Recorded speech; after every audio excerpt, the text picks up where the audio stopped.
ताहिर खान साहब हमारे साथ मौजूद हैं, सीनियर तज्ज़ियाकार है। बहुत शुक्रिया ताहिर खान साहब, आपने ज्वाइन किया। बड़ा ही अफसोसनाक वाकया है, ऑब्वियसली ये सानिया है जिसकी हम बात कर रहे हैं, और 100 से तजावुज़ कर गई है शोहदा की तादाद। और हम पिछले कुछ अरसे में बात करते आ रहे हैं, अब रिजीम चेंज हुआ जब अफगानिस्तान में, उसके बाद हमने पाकिस्तान के अंदर बहुत सारे ऐसे चेंजेस देखे और दहशतगर्दी के वाकयात ने बहुत सर उठाना शुरू किया है, और अब पाकिस्तान ने इस पर काबू भी बहुत मुश्किल से पाया है माजी में।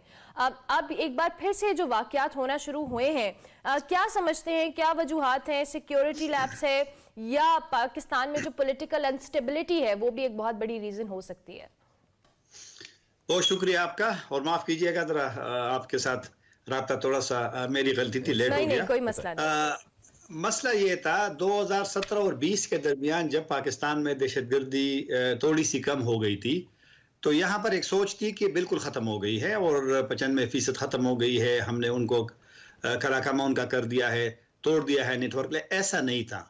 वो एक्टिव होते हैं जब उनको मालूम हो जाए कि अभी ज़रा सुकून का दिन है, खामोश रहना है। तो लेकिन हमारी फोकस ख़त्म हो गई थी, पुलिस पे ट्रेनिंग नहीं, पुलिस की ट्रेनिंग नहीं हुई, इंटेलिजेंस गैदरिंग नहीं रही, और वो अपना काम करते रहे। फिर मुज़ाकिरात भी उनका भी नतीजा नहीं निकला जब दो शुरू हो गए गुज़िश्ता हुकूमत में। फिर सबसे बड़ी तब्दीली जो आ गई अफगानिस्तान में, तालिबान की हुकूमत 15 अगस्त 2021 को, तो यहाँ पे टीटीपी में कलदम उनमें कुछ लोगों में सोच पैदा हो गई कि अगर वहां पर वो हुकूमत कर सकते हैं तो यहाँ हम क्यों नहीं कर सकते। तो ये भी एक उनको इंस्पिरेशन मिली। वैसे भी टीटीपी 2007 में जब बनी थी तो अफगानिस्तान तालिबान वहां पे, चूंकि वो 1994 में बने थे, तो फिर उनकी हुकूमत बन गई थी 96 में, 2001 तक हुकूमत रही। वो भी एक इंस्पिरेशन थी क्योंकि टीटीपी ने बैत की है अफगान तालिबान से, अफगान तालिबान के अमीर से, उनको अपना अमीर समझते हैं। उन पे प्रेशर भी खत्म हो गया। गुज़िश्ता हुकूमतों में अमरीकी ड्रोन के हमले थे अफगानिस्तान में, वो नहीं रहे। फिर उनके खिलाफ कभी कभी एक्शन होता था, वो नहीं रहे। और फिर आपने सही कहा कि जो हमारी पॉलिटिकल तनाव जो रहा है, और फिर एक और चीज़ है जिसको शायद कुछ लोग बात नहीं करते, लेकिन जो साल 1.5 साल में फौज के हवाले से जो बयानात और तनकीद और इल्ज़ामात, आपका फिर ये आपके उस पे साइकोलॉजिकली आप पे तासुर करता है मनफी, फिर आपका फोकस वहां से हट जाता है थोड़ा सा। ये सारे चीजें मिला करके और फिर ब्लेम गेम।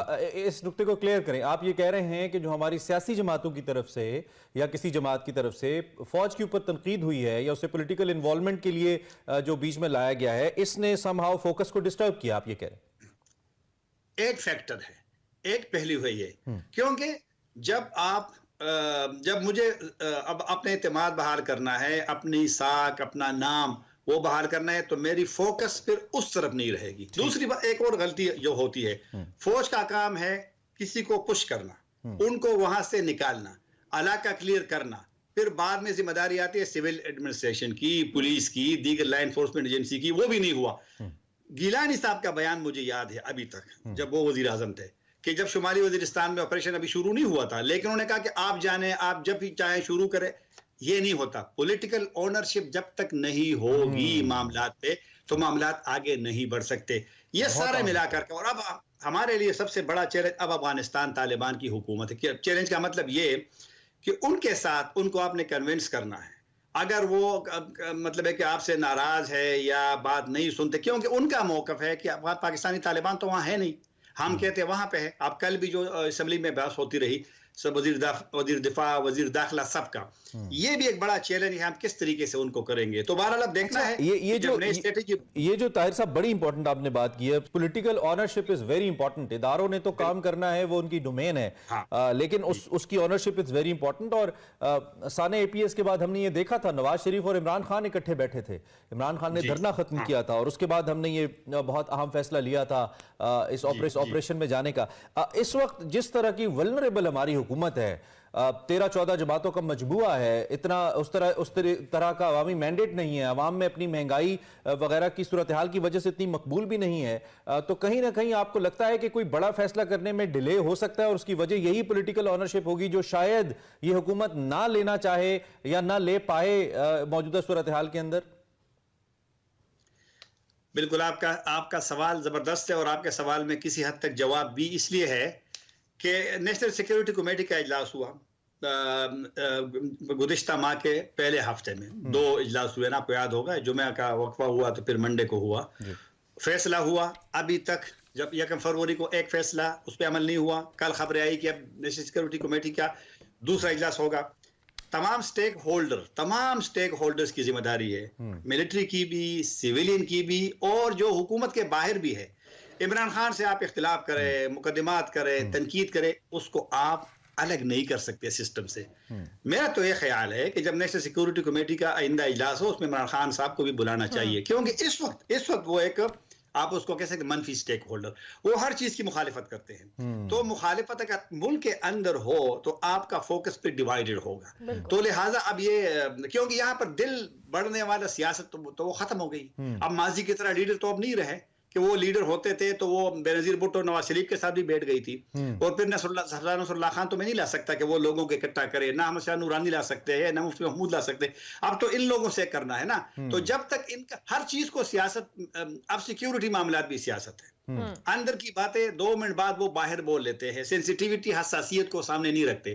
तो लिहाजा जब तक तमाम stakeholder, military, civilian, intelligence, opposition, वो एक नहीं होती पेज पर, सिक्योरिटी मामले की बात कर रहा हूं, तो फिर आप, मेरे ख्याल में जो मतलूबा नताइज है वो आप हासिल नहीं कर सकते। तारिक खान साहब, जिस तरह से कल हमने ख्वाजा आसिफ की भी स्टेटमेंट की सुनी, उन्होंने कहा जी कि दहशतगर्दी के खिलाफ जो ऑपरेशन है उसका फैसला कौमी सलामती कमेटी करेगी। कल हमने अस्करी क़यादत के हवाले से भी देखा, जो कौमी सलामती कमेटी का इजलास हुआ उसके अंदर भी ये जो एक सियासी और अस्करी क़यादत का आपस में इस हवाले से इजहार है कि जी एक बड़ा ऑपरेशन होने जा रहा है आइंदा फ्यूचर में, आपको लगता है कि ज़रबे अज़्ब जैसा कोई ऑपरेशन एक्सपेक्टेड है? क्योंकि जिस तरह से दहशतगर्दी के वाक़यात सर उठा रहे हैं, और दूसरी जानिब आपने खान साहब की बात की, ना उनकी रिप्रेजेंटेशन पार्लियामेंट में है, ना वो किसी सियासी जमात के साथ कोई बातचीत करने के मुतहम्मिल हो सकते हैं वो उनके मुताबिक। तो इस सिक्योरिटी के मामले पर आपको लगता है कि खान साहब ये पुरानी बातें भूल कर एक टेबल पर आएंगे, क्योंकि अब तो ये मुल्की सलामती का मामला है? 2014 में जब अगर उन्होंने धरना खत्म करके, आपने खुद इसका जिक्र भी किया, तो अभी वो कर सकते हैं, क्योंकि सिक्योरिटी नहीं होगी तो फिर आपका इलेक्शन कैंपेन कैसे होगा खैबर पख्तूनख्वा में। और अभी आपने कल देखा ना, रात को 2 हमले हुए, एक मुल्तान में और एक मियांवाली से भी आ रही थी, और जो आप फायरिंग देखे ना किस तरह फायरिंग हो रही है। तो मसला यह है कि मसला मौजूद है, और अगर सियासत को हमने कुछ अरसे के लिए एक तरफ नहीं रखा तो फिर मसले होंगे। आपने ऑपरेशन का पूछा, नहीं बिल्कुल नहीं हो सकता ज़रबे अज़ब की तरह ऑपरेशन। क्यों?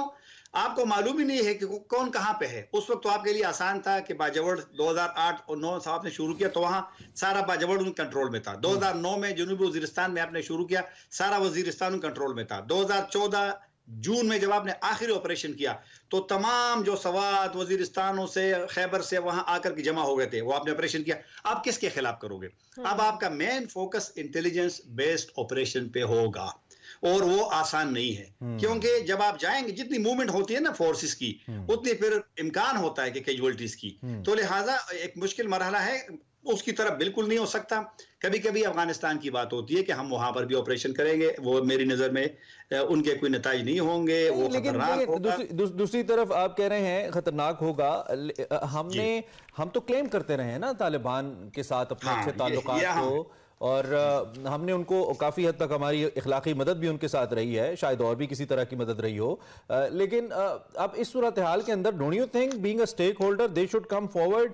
और इस सूरत हाल को जब पाकिस्तान, ये तो ऐसा है कि जैसे आपका एक साथी हो, वो एक आपका साथ देता रहे, और फिर किसी मौके पर वो जख्मी हो जाए और उसको पानी की जरूरत हो तो उस किस्से का पानी आप खुद पी लें, ये कहकर के नहीं मुझे भी तो प्यास लगी है। तो ऐसा नहीं आपको लग रहा कैसा हो रहा है अफगान तालिबान की तरफ से? मैं एक बात बताता हूँ, ये तो खैर थोड़ा सा मेरा जाती है कि मैं 6 मरतबा अफगानिस्तान गया हूँ तालिबान आने के बाद, ठीक है, और वहाँ बड़ी मुलाकातें होती है और तालिबान के ऑफिशियल से।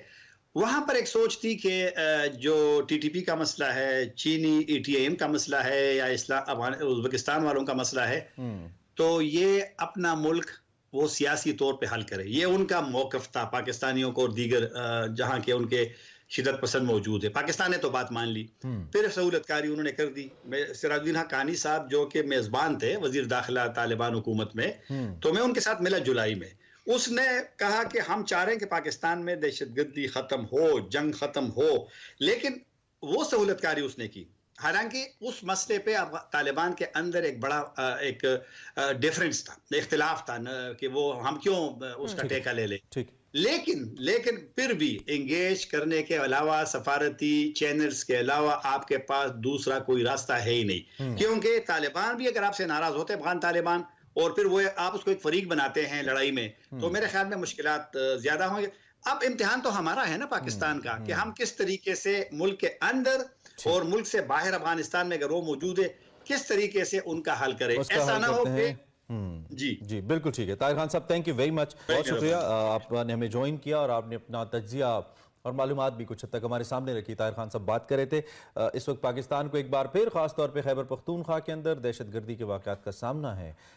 हुकूमती पॉलिसी के हवाले से इस वक्त क्या रद्द अमल सामने आता है, इस पर मुशावरत हो रही है। कल भी आम स्टेटमेंट सामने आई हैं।